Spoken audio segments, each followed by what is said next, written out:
You ask Tiger to solve. This deals with linear equations with one unknown. The final result is y equals 11. Let's solve it step by step.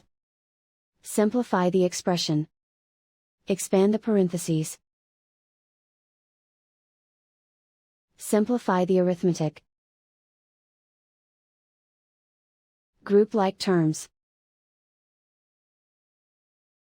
Combine like terms. Group all constants on the right side of the equation. Add 10 to both sides.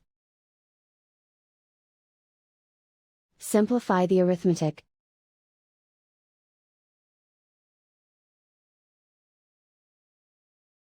Isolate the y.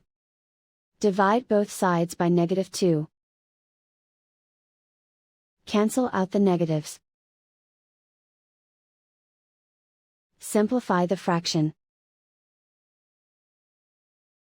Cancel out the negatives. Find the greatest common factor of the numerator and denominator. Factor out and cancel the greatest common factor. And so the final result is y equals 11.